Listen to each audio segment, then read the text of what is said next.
আসসালামু আলাইকুম, সবাই কেমন আছেন? আমি আলহামদুলিল্লাহ ভালোই আছি। আজকে আমি আপনাদের সাথে শেয়ার করব যে আমি চিকেন সমোসাটা কিভাবে বানালাম।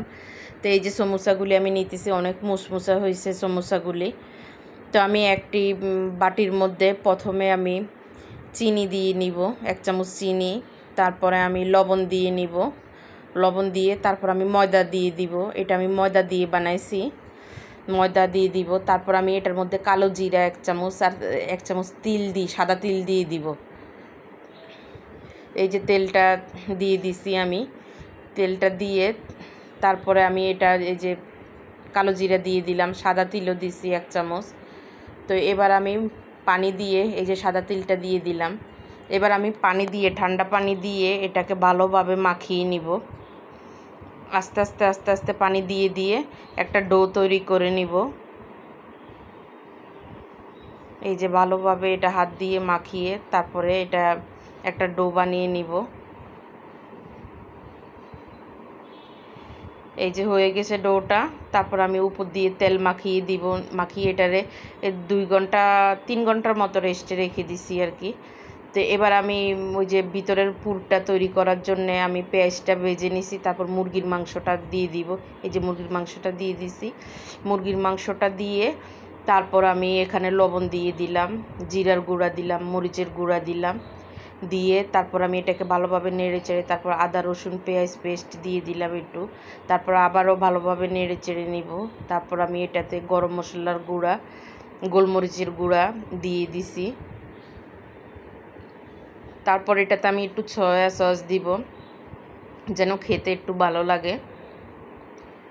তারপর আমি আলু কুচি কুচি করে সিদ্ধ করে নিছি, ওই আলুটাও আমি দিয়ে দিব। এই যে সয়া সসটা দিয়ে দিলাম। তারপরে ওই যে আলুটা দিয়ে দিব, আলুটা আলাদা করে রাখছি। এবার ভালোভাবে নেড়ে চেড়ে তারপরে আমি কাঁচামরিচ দিয়ে দিব। এই যে কাঁচামরিচ দিয়ে দিলাম, দিয়ে এবার ভালোভাবে নেড়ে চেড়ে এটাকে আমি নামিয়ে নিব।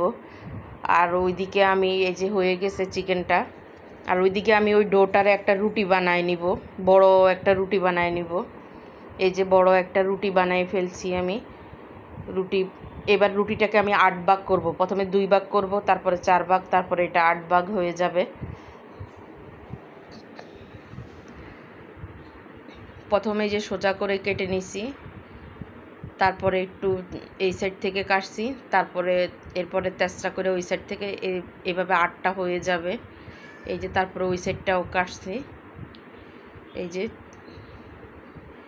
যে এবার আমি এই যে মাংসের যে পুরটা এটা আমি চারোপাশে দিয়ে দিব, দিয়ে তারপরে এটাকে আমি সমোসার মতো শেপ করে নিব। দোকানের সমোসার মতো ওইরকম শেপ দিই নেই, আমি এমনি নর্মালি একটা শেপ দিছি আর কি। কিন্তু খেতে কিন্তু অসাধারণ হয়েছে, অনেক মুসমুসা।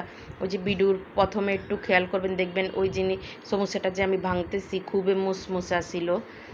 এই যে এই পাশ থেকে চাপাইয়া তারপরে এই দিক থেকে নামায়া তারপর এই দিক থেকে আবার একটু কেটে কেটে তারপর উপরের দিকে উঠাইয়া দিব। এই যে এইভাবে করে একটা, আর চারি সাইডে আমি পানি লাগাইয়া নিছি যেন খুলে না যায়। পানি লাগাই তারপর করছি। এই যে এটাকে একটু কেটে নিছি, এই যে চারিপাশে পানি লাগাই দিছি, মানে আমি আরেকটা করে দেখাইয়া দিচ্ছি আর কি কীভাবে করলাম। তো এইভাবে করে মুড়িয়ে আমি সবগুলি করে নিব, একটা একটা করে আমি সবগুলি করে নিব। করে নিয়ে তারপর আমি এটাকে ফ্রাই প্যানে ভাজতে চলে যাব। এবার আমি ফ্রাই প্যানের মধ্যে সবগুলি সমোসা দিয়ে দিলাম, দিয়ে এটাকে আমি উল্টিয়ে পাল্টিয়ে ভালোভাবে মানে বেজে নিব। এটা লো হিটে ভাজছি আমি, মানে বেশি আগুন বাড়ানো যাবে না, তাহলে উপর দিয়ে হয়ে যাবে, ভিতর দিয়ে কাঁচা থাকবে।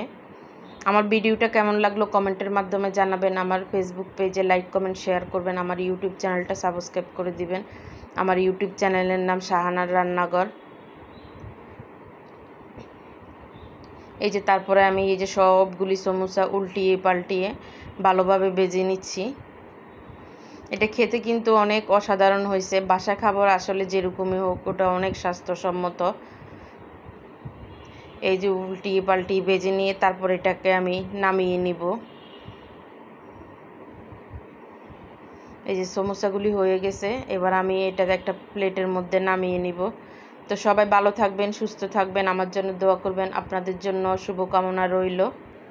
সবগুলি আমি এই যে প্লেটে নিয়ে নিছি। সবাই ভালো থাকবেন, সুস্থ থাকবেন। আজকের মতো আল্লাহ হাফেজ।